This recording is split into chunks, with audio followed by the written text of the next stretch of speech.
Hello, and welcome to Shout It Out, a Glitter Band podcast hosted by Warren Paul and Andy Chamberlain. Episode 10, The Hay Roundtable, Part 1. Our theme is courtesy of Glenn Greenhood and John Springate.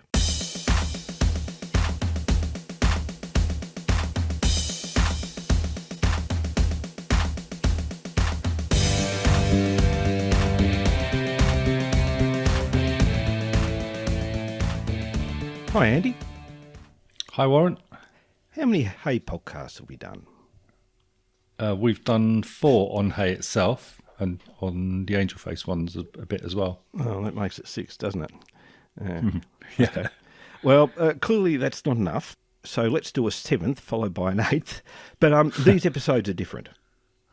Yeah, very much so. So pleased to say that we have some special guests on this particular episode. And hello, Susan Shepherd. Where are you from, Susan? Hi, Andy. Hi, Warren. I'm Susan Shepherd. I'm from Andover in Hampshire in the south of England, which is roughly halfway between Winchester and Salisbury. Next we have Joe Swinford. And you're not in the UK, Joe? No, I'm originally from the UK, Exeter in Devon, but less said about that, the better. I'm living in Seattle in Washington, USA, very happily. I've been here for about 7 years. And our third guest is Richard Kenner. Richard, you're also not in the UK. No, I'm in Alhora en El Grande near Malaga in Spain, but originally from near Rochdale near Manchester. Susan, you can remember buying the album. Yeah, I can. I'd been following the Osmonds from their first tracks, and Donny Osmond was a very big fan. And then I was standing in W.H. Smith's one day and I saw an Osmonds cassette next to the Hey album by the Glitter Band, and it took me about 5 seconds to realise I wanted to buy Hey by the Glitter Band and move on. Had you bought any Osmonds records before then? All of them, I think. All of them? Yeah, Really? not CDs, cassettes, vinyl, singles, albums, whole kit and caboodle. Wow. Have you seen that Top of the Pops episode where the Osmonds, it's basically based around the Osmonds, but the Glitter Band open it with Just For You? Have you seen that app? Yes, I have. Oh, I thought yes. you might have, yeah. And you've seen the bit at the end? You've seen the bit at the end where the Osmonds are saying goodbye to the audience, and I think they do the song. And you can see the Glitter Band clapping along on the stage in the background. Yeah, it was that magical turnover from the Osmonds to the Glitter Band, mirrored in Top of the Pops. Oh, wow. Yeah, but I did it first. Okay, so you got in before Top of the Pops. I got in before Top of the Pops, yeah. Well done. Hey, Joe, you almost met the Glitter Band.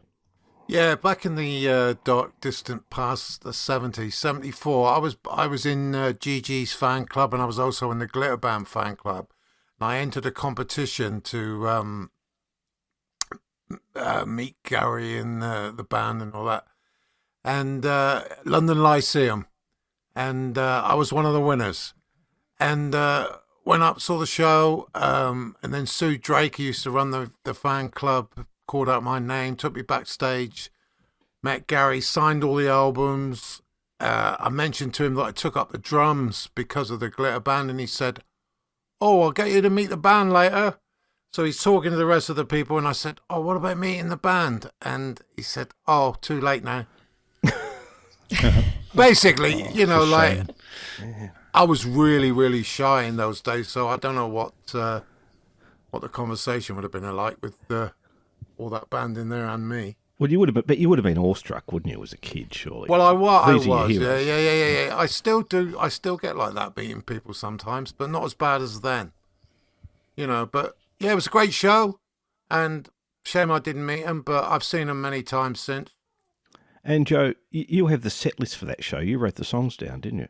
Yeah, I can't seem to locate it. I was going to bring it out, but you've got a few other ones that we've used on the podcast. They've been really useful, Joe. So thank you for that. Yeah, well, what I did was clearing out some stuff, and I found a load of set lists that I wrote out.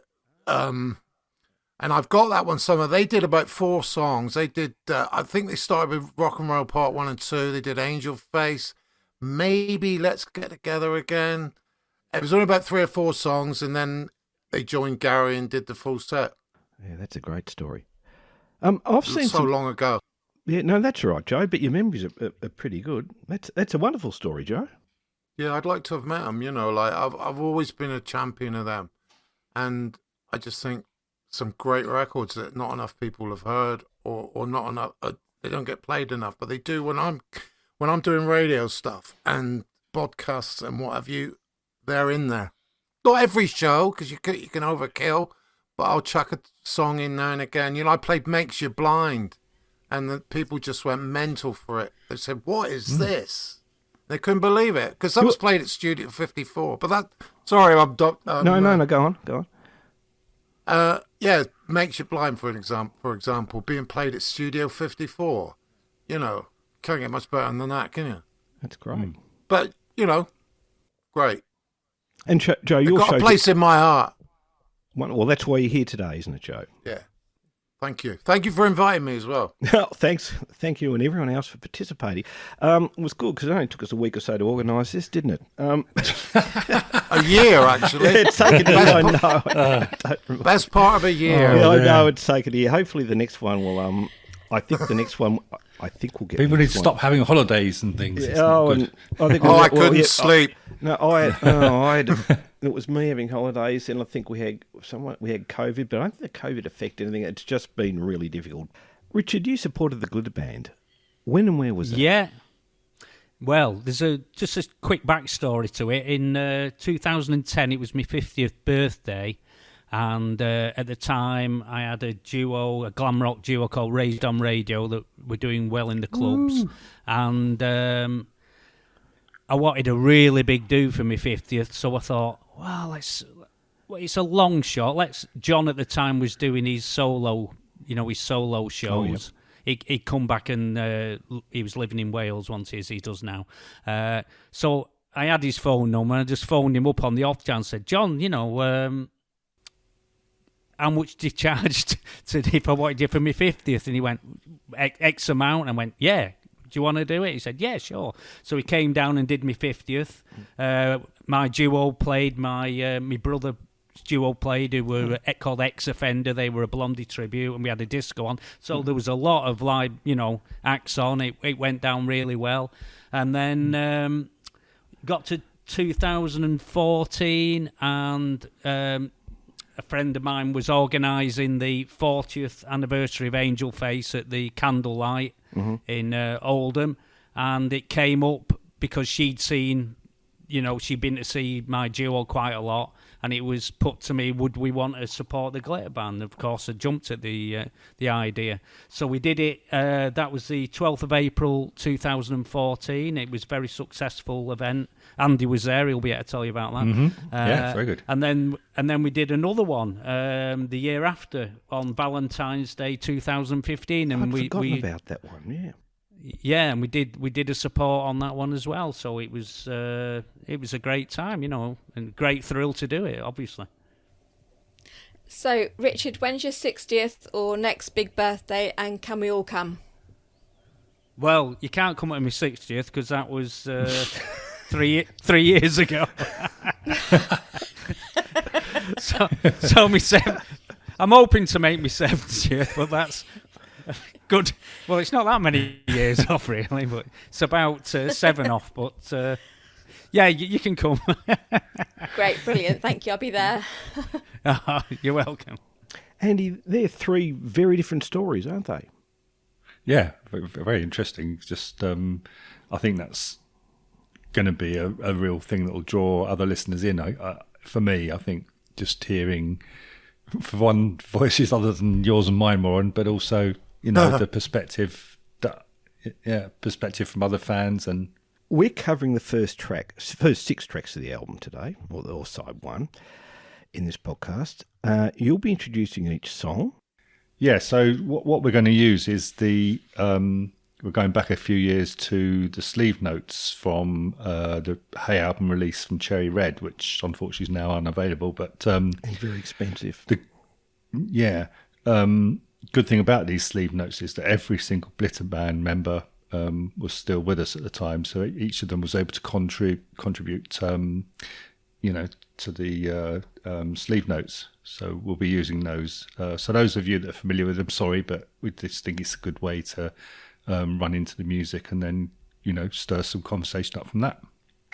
And after everyone chats about each track, just for fun, and it is just for fun, they'll be giving the track a score out of 10. Now, we've set a rule. Only 1 10 is allowed per album. If you have a clear favourite, maybe give it a 10. But say there are 2 that you can't separate, they can be even 9, 8 or whatever you choose. But it's a maximum of 1 10 per album. Now, is that as clear as mud, Andy? Yeah, so only one I thought, only 1 10 per album. about a maximum of 10. You don't have to give it 10, so maybe... You can have 10 9s. Yeah, you can have... Oh, please don't. You can have... If you like, yeah. Well, there's nothing in the rules to stop that, so... It's an interesting thing, because obviously there are people who would just literally give every track off this album 10 without any real, thought and objective thing. Yeah, we've got to be objective. No offence to anybody out there, but... Somebody might give a 10 for something, and somebody else might give a 2. That's the way it works. Exactly. Yeah, it's all to do with personal taste. Look, Joe, I think when we get to side 2, I don't know whether we'll get a 10 and a 2, but I think for a couple of tracks there might be some widely varying scores, which is good. Yeah. So, Andy, you're the designated scorer. Yeah, thank you very much. And does the person that wins get a Star Guitar as a prize or something? You got one it's not spare? that kind of competition, is it? Have you got one spare, Andy? A spare one? No. No, okay, all right. So, no Star Guitar, unfortunately. Maybe... You could be a Star Guitar badge. Badge? That'd be nice, Richard. Yeah. Oh, yeah, that would be nice. The prize is going to the big birthday party. I think it sounds like I'm going to be the first one to 65 or 70. Okay, now how do we work? No, you're not. I'm 66. Oh, yes, of course. Yeah. Just. Yeah, how do we work out who wins the prize, just out of interest? Well, that's the failure in my laughable suggestion. Right, there is Andy, no competition to win. We'll move on. So, Andy, as you're the designated scorer, and by the way, you won't receive the aggregate scores until the end of the second podcast, obviously. So I'm just saying that for the second podcast. Today, everyone just gives their scores. Then at the end of the second podcast, we'll add everything up. So, Andy, would you mind introducing the first song? Okay, so people will know that the first track on the album is the great song Tell Him. And this song was John Springate's idea. He used to play it many times in his previous bands and loved the song itself. Obviously, they decided that they would do a little bit faster, put a bit of Jerry's Star Guitar magic on it. And this song has remained in the set even to this very day.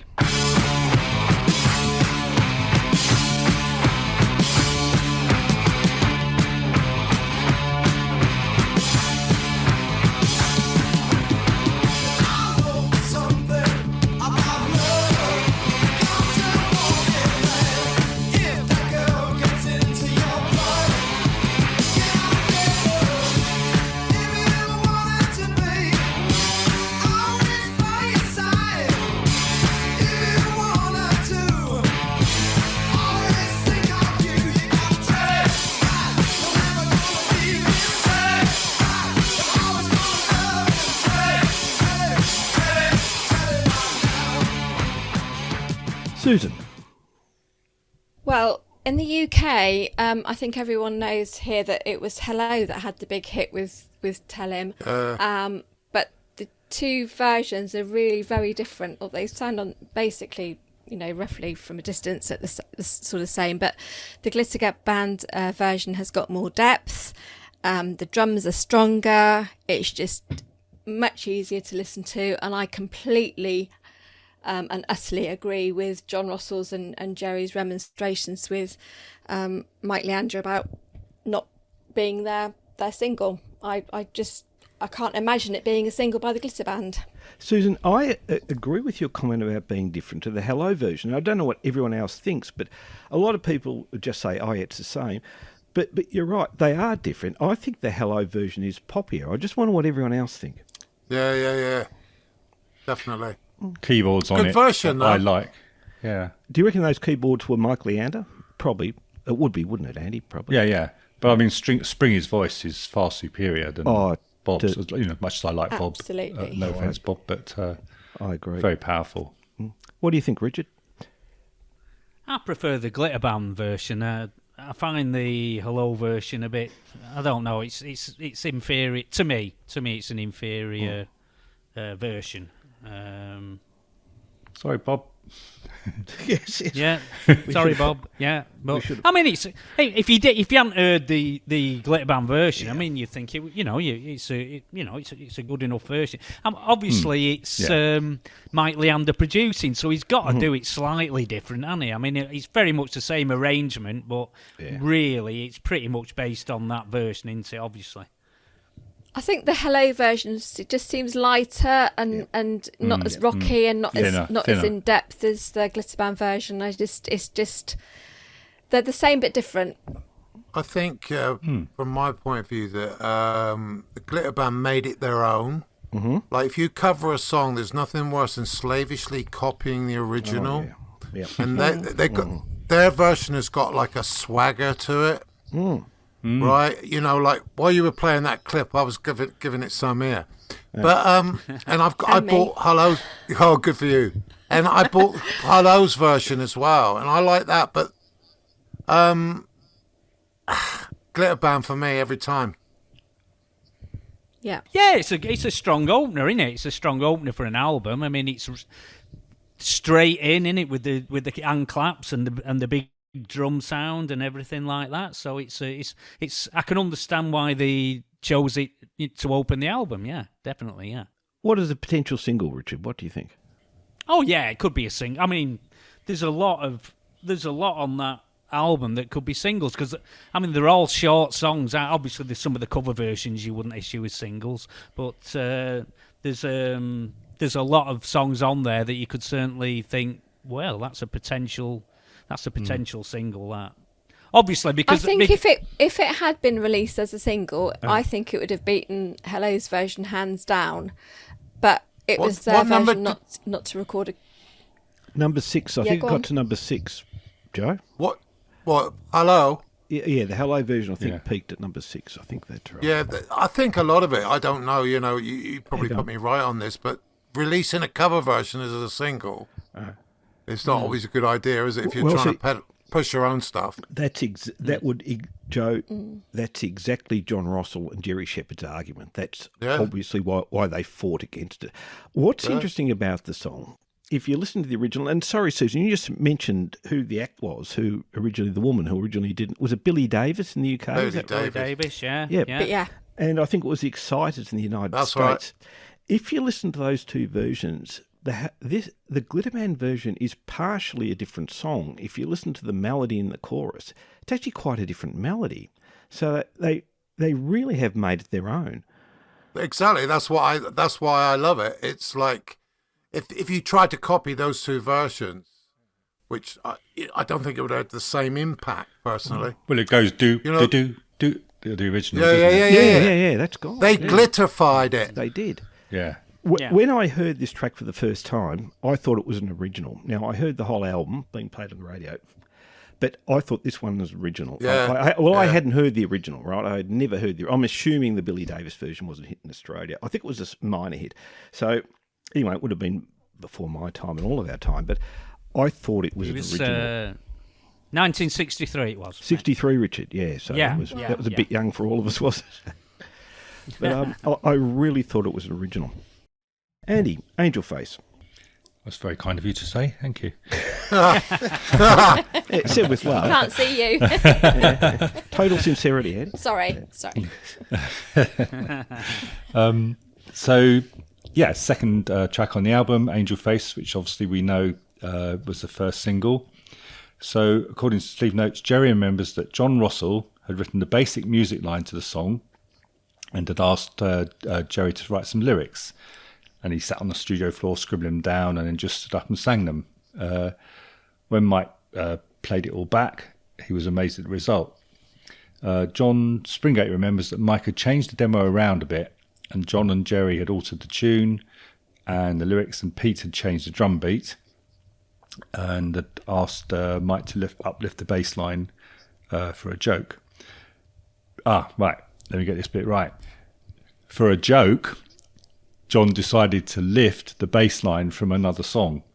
And we have already identified that that's Crazy Horses by the Osmonds. So come back to the Osmonds.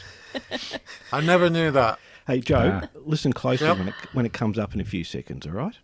Right.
So this is probably the explanation of why I so easily went from a great big fan of the Osmonds to a greater fan of the Glitter Band, because Springy, as it said in this, as Andy said, used Crazy Horses in his bass line, and that was the biggest probably Osmond song.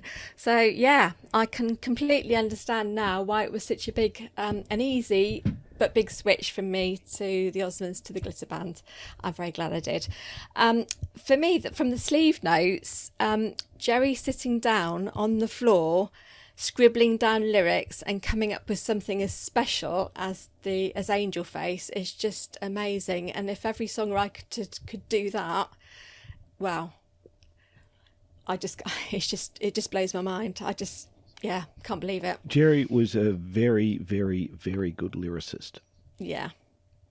We all know that, but it's his description of scribbling down something on the floor. You just get an imagine of him just running something off in his, just amazing. And Angel Face was the result, and it just blows my mind.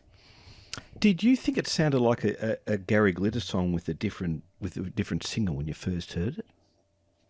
Nope. That never entered my head. No, it's the drum beat from the Glitter Band that really gets me every time, and I think the drum beat on this is stronger than anything anything Gigi did. Okay, Joe. For me, still after all these years, one of the greatest singles ever released. And it doesn't sound dated. A lot of stuff from back then sounds really dated. That doesn't. And I just think it's a fantastic record. And I bought it the day it came out, and I still play it, and it still sounds great. And when you played that little bit there, I was in it. I was there. Just a great record, and I just think it's one of their best songs, Great song. Brilliant. I never knew that they lifted the bass line from Crazy Horses. Mm. That's great. I think that's fantastic. But yeah, great record. Joe, Andy and I were chatting about the song a while ago, and I reckon I've heard that bass line in a pre-Crazy Horses song, but I can't remember what it was. So I think Springy's lifted a bass line, which the Osmonds have lifted from another song. I mean, a lot of that happens. Probably. All the time. Yeah. And even though Springy says he lifted the bass line, it's just context. It's just exactly. It just works so well, doesn't it? It's just fantastic. It just sits there, and it sits there perfectly with the song. Mm. Yeah. Okay, Richard. Yeah, well, I agree with everything everyone said, really. To me, when I heard it, it was all about the... I mean, I was a big GG fan, obviously, because, of the records that he brought out before that. Sure. But it was definitely when the Glitter Band started doing their own their own material. I mean, that's really, if I'm honest, what inspired me to be a drummer, that double drum, the double sound.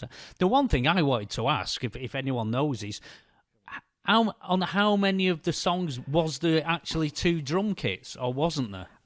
Oh, Andy, I thought it was 2, but Andy, you think it's just this one. Well, I mean, I don't want to get into too much politics without, because obviously there is the issue of one of the drummers, particularly later on, didn't play so much. But the double drum kit was primarily that was a live visual thing, wasn't it? There's basically one drum part on almost all these records, isn't it? Yeah, I mean, so some of the tracks, are going into other albums as well. This one is definitely 2, though. There's definitely 2 drum parts on this track. Yeah, so you've got somebody playing the 4s and stuff. Well, and was it possible that one drummer double tracked it, or it was double tracked, or one drummer played 2 parts? Yeah, so I mean, obviously, I mean, I think it was a bit different for the first album, obviously, but generally, as you started going through the other albums, it would have been Pete. Not on everything, but far more. The various reasons. So we'll go into that when we do some other podcasts. Well, but yeah, I mean, for a start, I mean, Pete had joined the band before Tony, and Pete lived in London near Mayfair. That was Studios, the big thing, didn't he, Andy? Yeah, he was near the studios. Now, everyone. Sorry, Richard, have you got a bit more to say? No, it's fine. That's fine. You sure, Richard? No, that's fine. Yeah. Now, everyone, I've made a mistake, so we're going to fix the mistake now. We're going to go back to Tell Him, and we're going to give our scores. I forgot about the scores. So, so we'll start with you, Susan. If you could give your score for Tell Him, please. 6.5. Okay. And Joe? 8. Right. Richard? 7. Okay. Andy? I'm going to say 8. And I'm an 8. And let's go on to Angel Face. Susan? 8. Okay. Joe? 10. Ooh. Richard? 9. Andy? I'm going to say a 9. A 9. 8.5. 8.5 then, yeah. I'll be swayed by your 8.5, Gordon. You're getting Go on, Warren. well. What's yours? Okay. So I'm 8.5. Track 3, Shout It Out. Yeah, so John said, I'd written this song while signed to Peer Music, which is a publishing company, and they'd recorded it as a demo. In the original live show, they had it performed with huge bouts of star guitar sound, and it sounded great. So on the morning of the recording, he decided to replace the guitar parts with a brass section.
Susan, shout it out.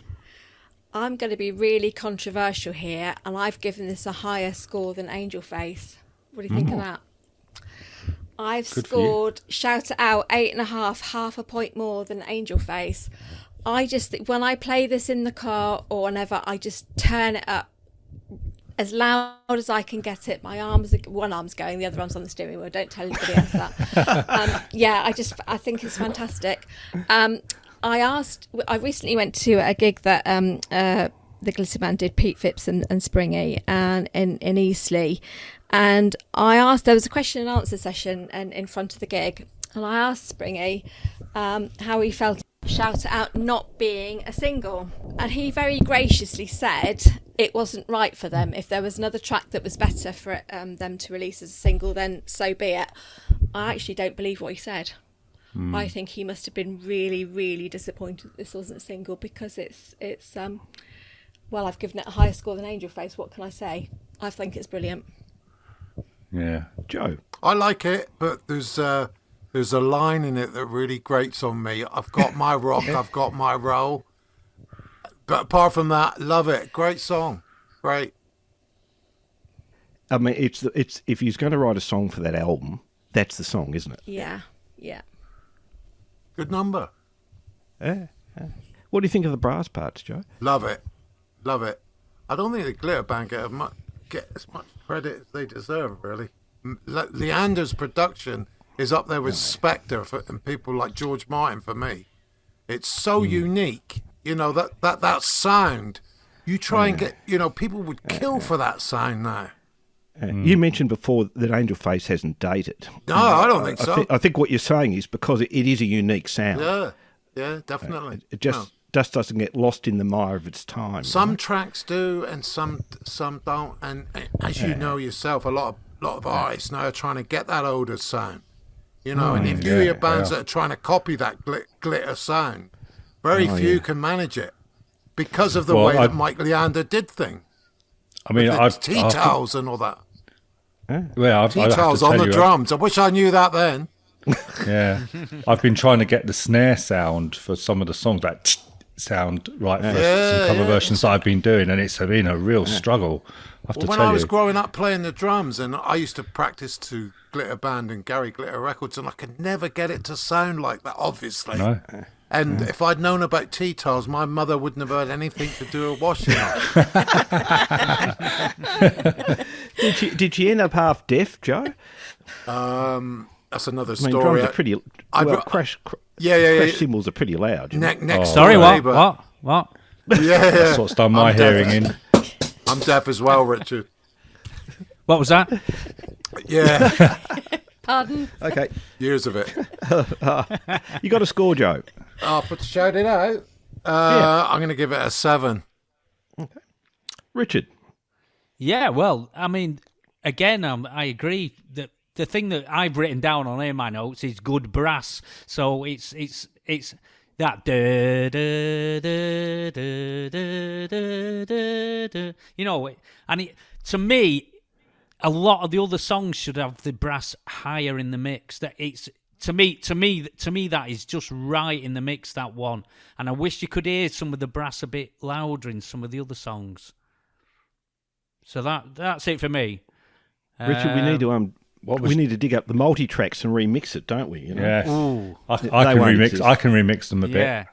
Oh, you can do some splitting, can't you? But Andy? Joe was talking about the drum sound. Yeah. I did some sort of remake of some of the songs recently. I give them to Andy, and I worked really hard on getting the sound, and I think I got it pretty good actually. I'd like to hear that. Pretty good. You will hear it. You will hear it. You might disagree. We've all been deafened by the drums, don't you remember? Pardon. And of course, Pardon. Of course. I think that. Pardon. In 2 podcasts' time, we're going to hear one of Richard's songs. We will hear one of them. It's pretty damn good too. I'll get my coat now. You got a score, Richard. I was just going to say, of course, that stands out a bit, that song, because it was in that Never Too Young to Rock. Never Too Young to Rock. Yeah. Yes, it was featured too. Yeah, awful film. They were on the boat.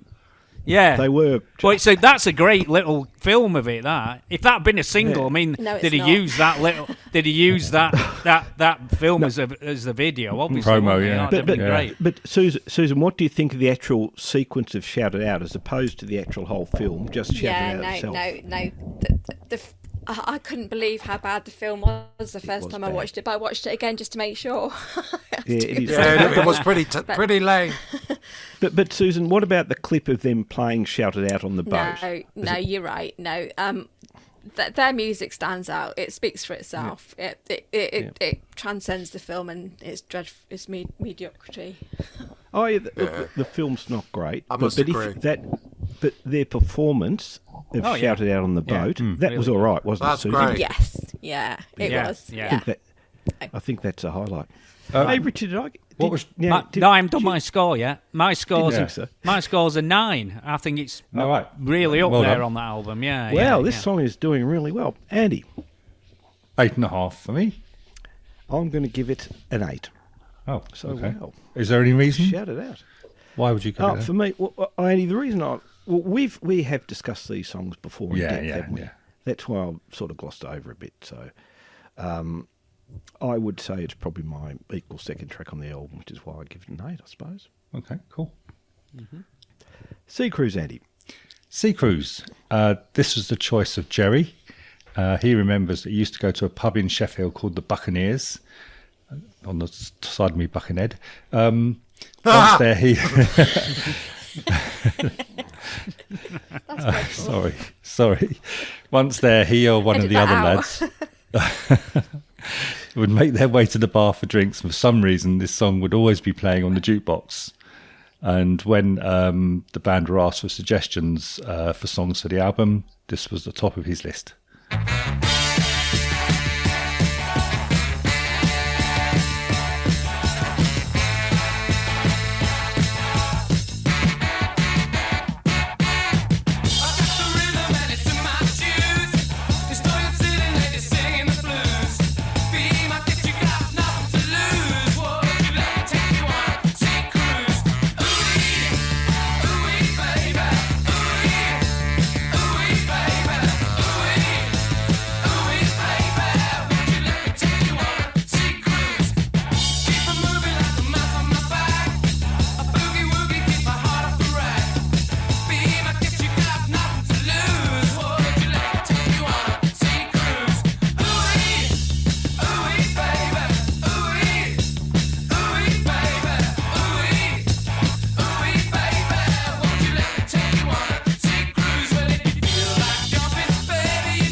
Susan, that one was a bit different. Okay, well, this isn't my favourite from the album, but I can hear Jerry just screaming through this all the way through, and I'm not surprised it was his choice. When I found out from the podcast that it was his choice, I'm not really surprised. Coincidentally, very recently, I saw a recording of an American music program,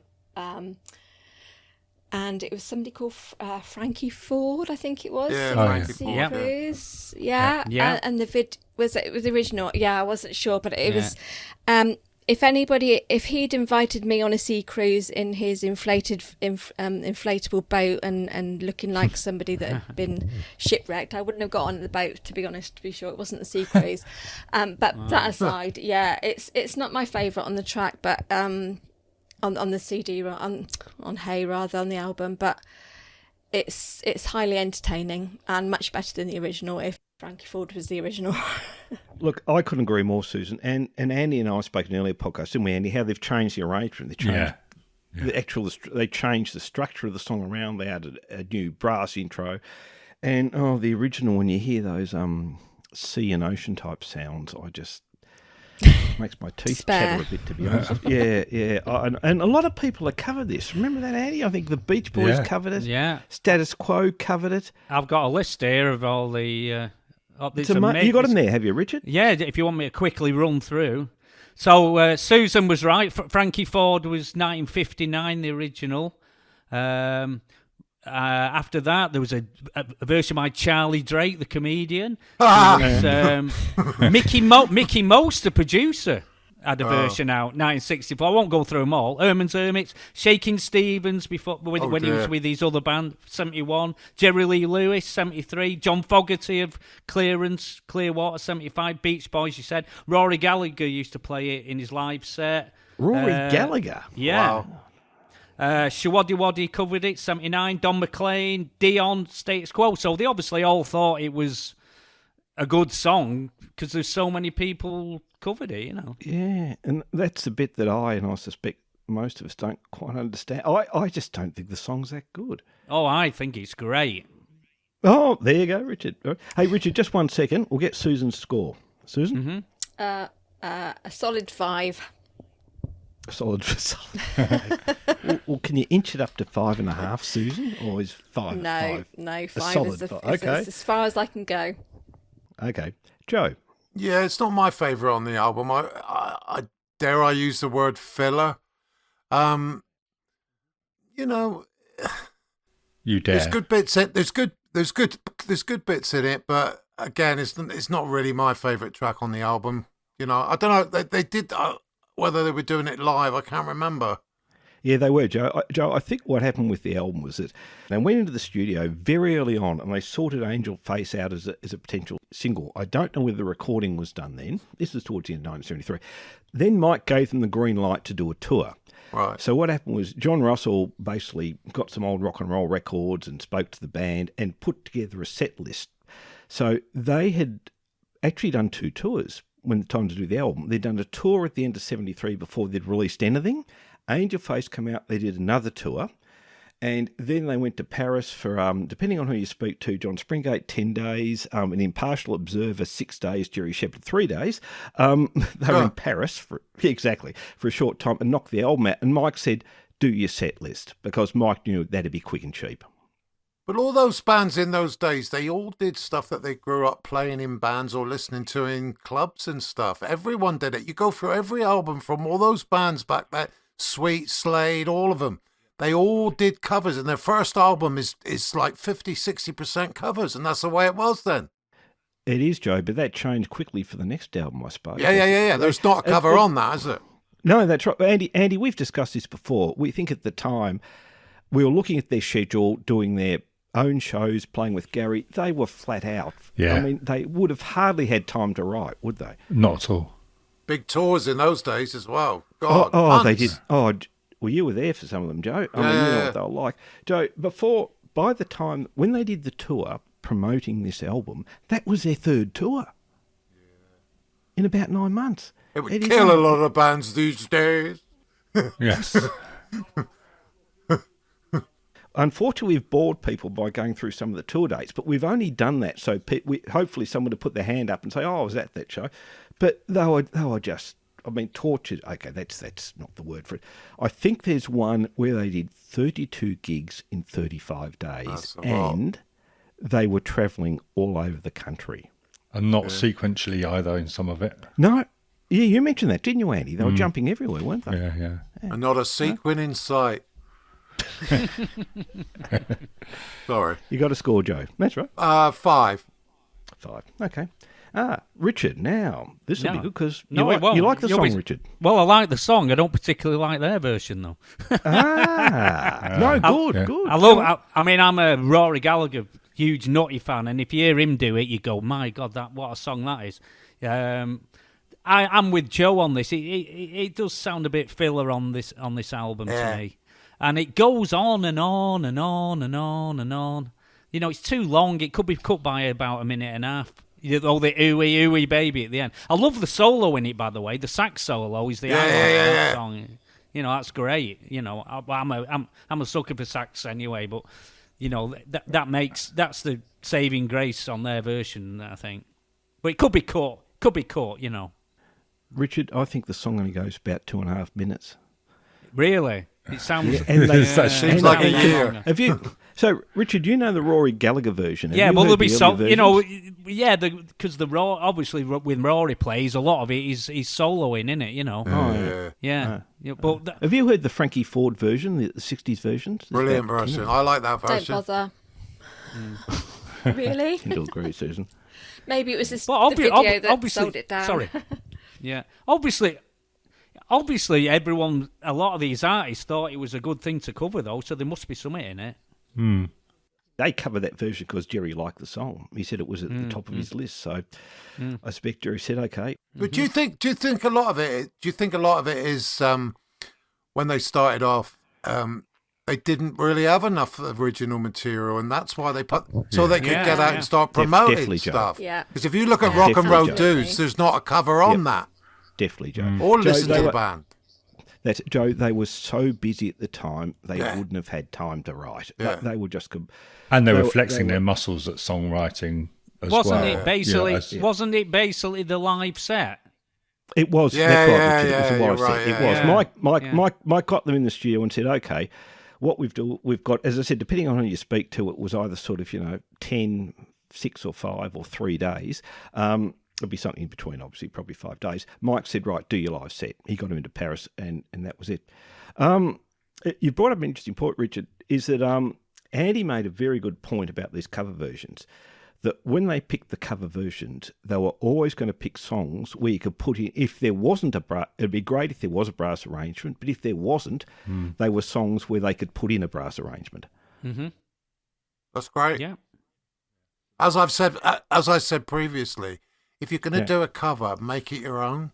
And they always did that. Even when they did Sympathy for the Devil on Paris Match, they always made it their own. And I'm a great believer in that. If you're going to cover a song, put your own mark on it. And they did that. Otherwise, it's pointless, isn't it? Oh, exactly. It is. If you're going to do a complete remake of someone else's version, it's pointless. Yeah. I want to hear that Rory Gallagher version you mentioned. We missed that one, Andy, didn't we? Yeah, we did. I don't know if it was ever. I'm not even sure if it was ever recorded in the studio, but it was in his Only be live on set a lot. YouTube, isn't it? Yeah. I'm trying to think if it was on. I've got all his stuff, but I can't. I don't think it was on an album. I think it was just a lot. It was probably put in as a you can imagine it working as a live song, can't you? By anyone really.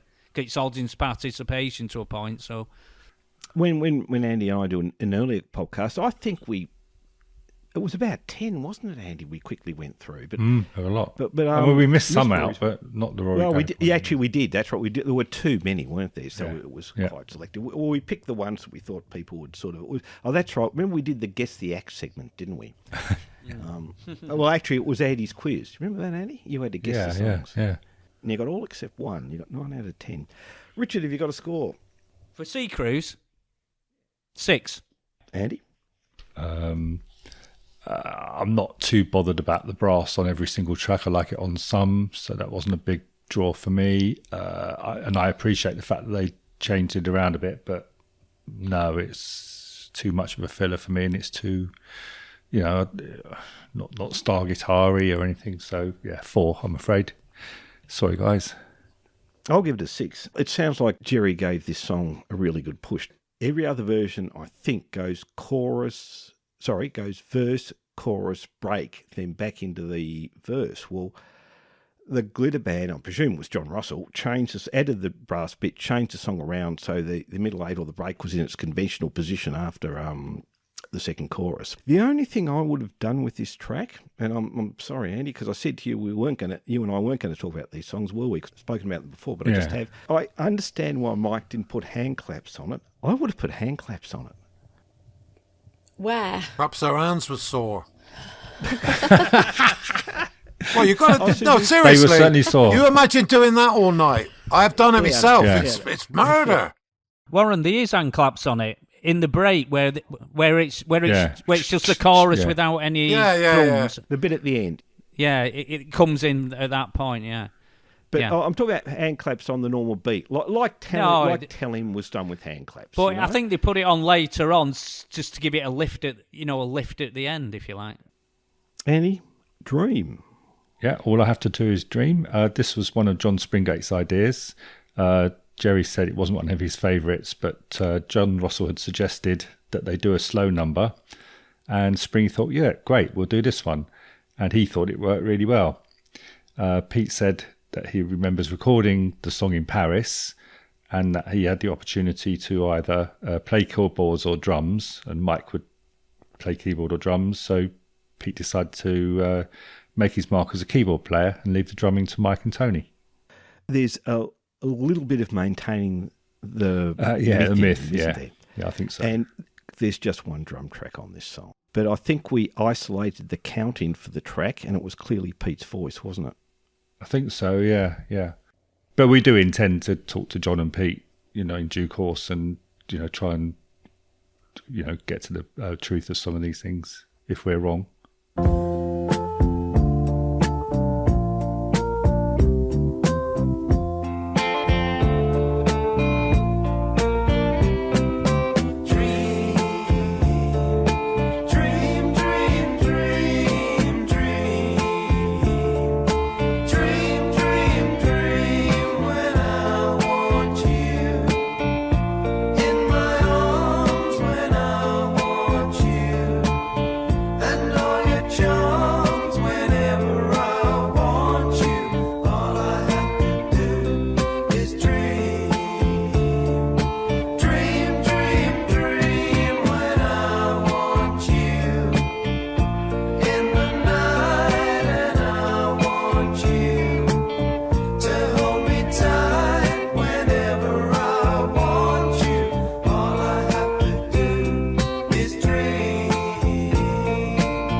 Susan, could you imagine the Lauren. Osmonds doing this?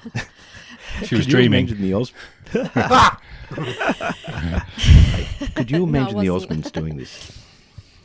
Could you imagine Yeah, the Osmonds doing this song? I really probably can. In fact, looking back through their songbook, maybe they even did. But to me, I want the Glitter Band to have their rock, their rock and roll Sound like shoes the on. Glitter Band. Yeah, and this really doesn't sound like. I mean, I appreciate the keyboard music. I appreciate the softness of the vocals, but I'm afraid it's not for me. In fact, thinking about it, if I listen to Top of the Pops, I don't know whether you all know Top of the Pops, the UK music show. I won't explain it any further then.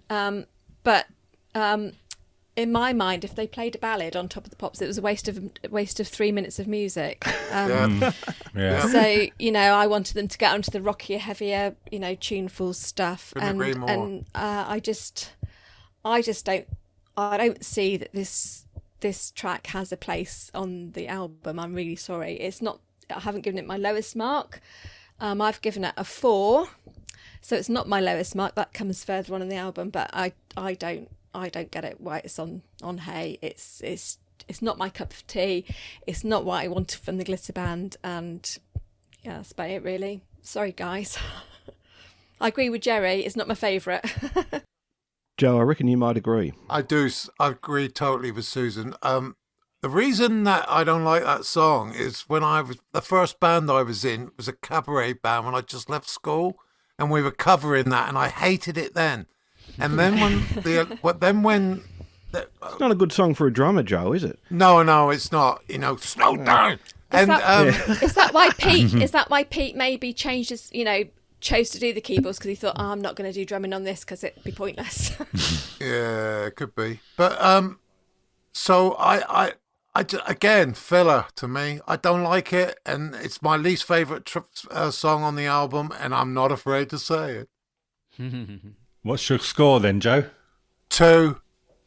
Oh. Yeah, I sort of agree. It's a filler track, isn't it? But I guess it's put on because there was a big girl following for the band. I can imagine it really appealing to people who were in love with Jerry, sort of thing. That's what. That's it. I mean, it's just a standard cover version of that song, isn't it? I mean, Yeah. But it's rated. I looked it up, and it's in the Rolling Stones of all time songs. It's 141 out of 500 of the greatest songs of all time. So What, by the Everly Brothers? But it's the Everly Brothers, isn't it? Roy Orbison did it as well, a few other people. But I guess It definitely is a filler, but I think it's definitely in there for the screamy girl element. I think, Wasn't there a story about John said like it was Jerry's moment? Donny Osmond. Yeah, that sort of thing. Yeah. So there will be thought behind why it was on there, but it doesn't fit on there. It doesn't fit on the album. But there has to be sort of in any album, there's got to, or live out, there's got to be a point where you bring it down. Oh yeah, haven't there? To bring it back up again. So there's obviously management. I think there's a management sort of, probably Mike Leander in there, I think, saying it'll appeal to the girl element, and it's also just breaks up the album a little bit. So I can see why possibly they thought of that song. Light and shade. Light and shade. But, yeah. Yeah. Okay. Well, we're moving on to the second side later on in another podcast. But do that with "I'm Celebrating" or something that was written by the band, not with this. Yeah, Okay. agree. I agree. Susan, I was about to say a similar thing. It's a pity they didn't have a second ballad written. Yeah. Yeah. Or mid-tempo. Probably Time again, do you think? Oh, definitely, Richard. Yeah. Definitely, yeah. I mean, for the next album they had, they just had it written at that time. They probably knew a lot of those songs already from bands they played in before the Clear. Oh, They did, yeah. I'm sure John Ross. There's every chance John Russell, when he was in Germany with the various sort of did all them, versions I of the expect, Bostics, and more. they would have been And doing the rest, those and songs. the rest of them. Exactly. Yeah. Well, John was playing with Gary when he was Paul Raven for years. I bet they and did were that. I playing bet the- they did it. Yeah, and they were playing a lot of covers. Yeah. In fact, I think the whole set was covers. So I guess they knew what the audience liked, and I suppose you'd always throw in a couple of ballads, I suppose. You got a score, Joe? Richard, Brad sorry, Joes. you got a score, Richard. My apologies. Me, 5. 5. Okay. Okay. What was Susan's? 4. Yeah. Okay. Well, And Joe's was 2. 2, Joe? 2. Okay. all right. Well, I'm going with Joe on a 2. Good man. I appreciate the vocals and the softness. I think that it's just too obvious, the whole sort of arpeggiated keyboard and guitar, and I think that point about it being like so high up on the 500 songs of all time, I would have something more obscure and less obvious would have been my choice. Totally. Warren, what do you think? The problem I have, which seems to be the same problem as everyone else, is I just don't like this song. Oh, I like the song. Do you like it, the Richard? song. Oh, well. Oh yeah, the Everly Brothers version. I mean, it's a great. I think it's fantastic. I had a look at it. Their harmonies are unbelievable, Richard, aren't they? Yeah. Even though they're brothers, they're just incredible. I think the only thing wrong with it is it doesn't belong on the album. No, absolutely. It's not right there. Doesn't fit. Yeah, me too. I think if you heard that and you didn't know it was them and you just heard it as a pop song, if you like, you go, oh, it's all right. Pleasant, yeah. On to one that I think we all might be a bit keener on, Andy. For sure. So we hear from Tony initially on this one. He jokes that he thought Mike wanted it on the album to earn more royalties for GG. But Jerry said, seriously though, it's a great song, and they definitely wanted to do their own version. John Sprigate agrees, and they rearranged the song and played it just a little bit faster, and that makes all the difference. And Harvey says you'd be surprised at how many fans in the 70s used to tell him that this version was better than GG's, and Pete agrees that it is.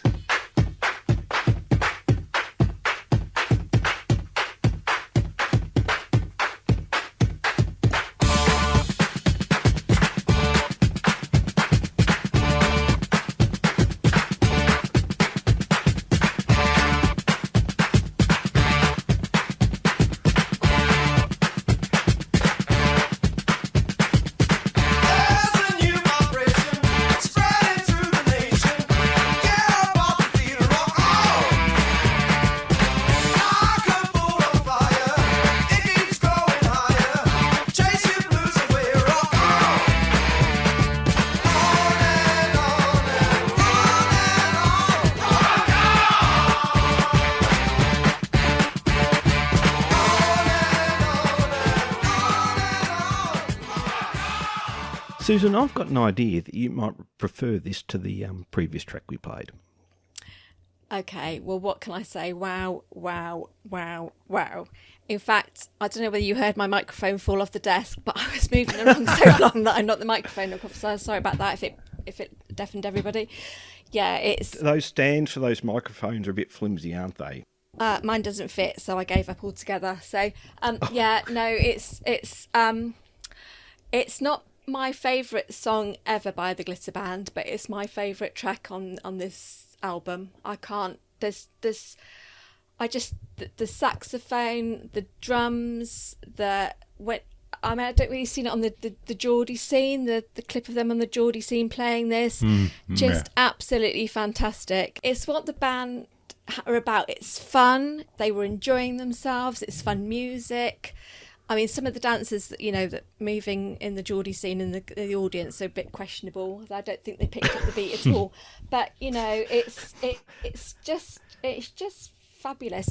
It is faster than the GG version. Great. It's got more depth. It's got more it's just I just can't speak highly enough of it. Yeah, completely opposite to my the former track, as you said, Warren.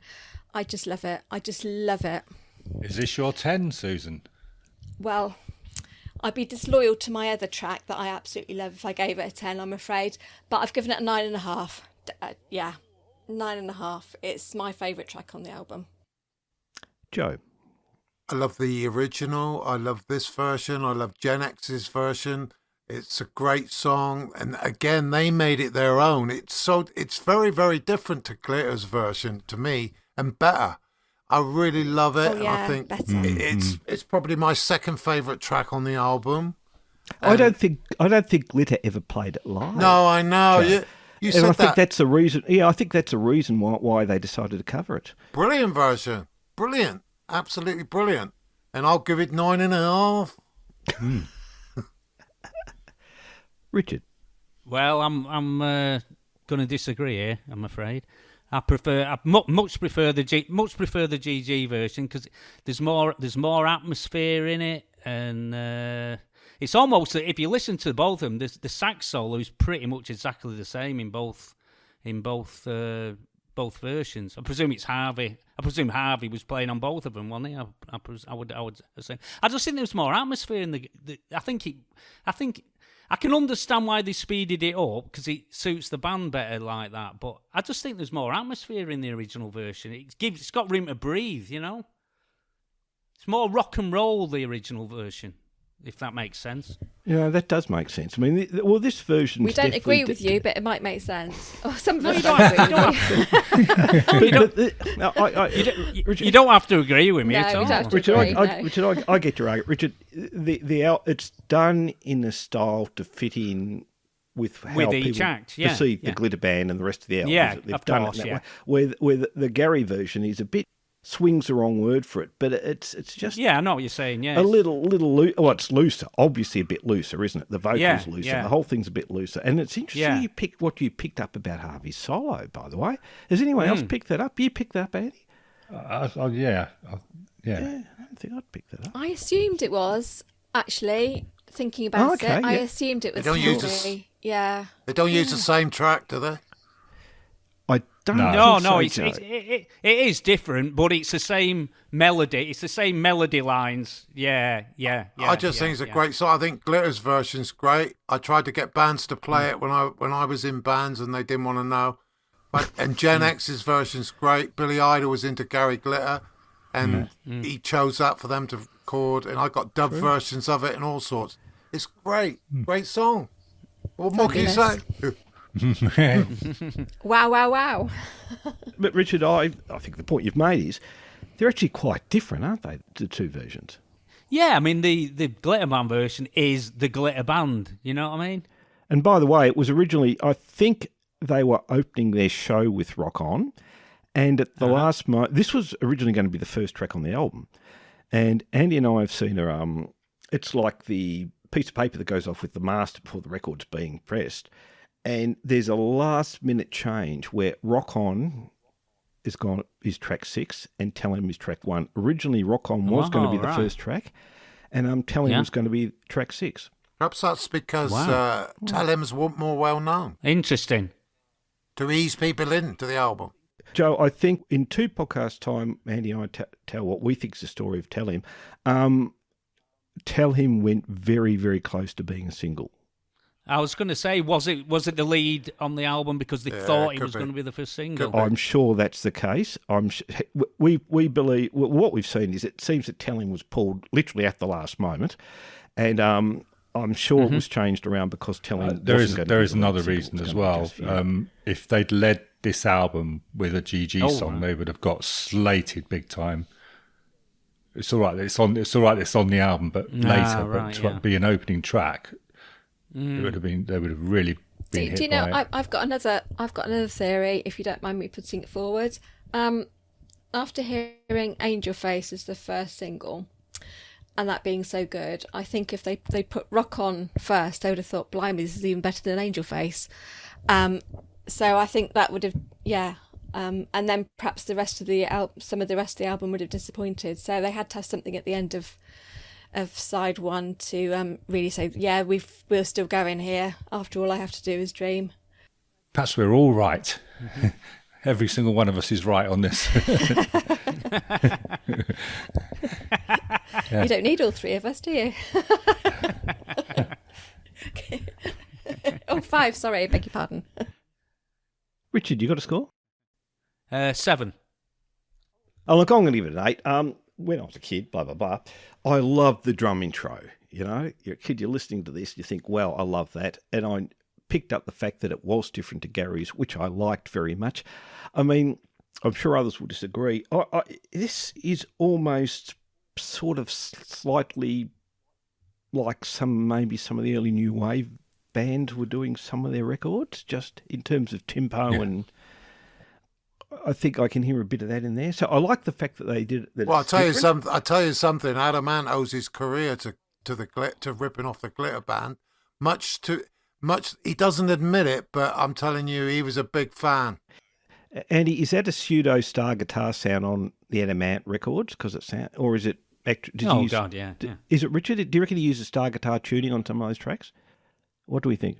No, I don't think so. But it's obviously based. It's obviously completely based on the Glitter Band sound. Though, If you listen the guitar melodies on some of those early singles. Yeah. But even if you listen to Steve Jones playing on Sex Pistols records, the very power chordy. Yeah. He was into all that. Steve Jones was into all the glam. They're all the same age. Well, they're a bit older than me, but we all grew up with the same stuff. And if you're playing music, you're going to play stuff like that you're into, aren't you? You're not going to play like opera.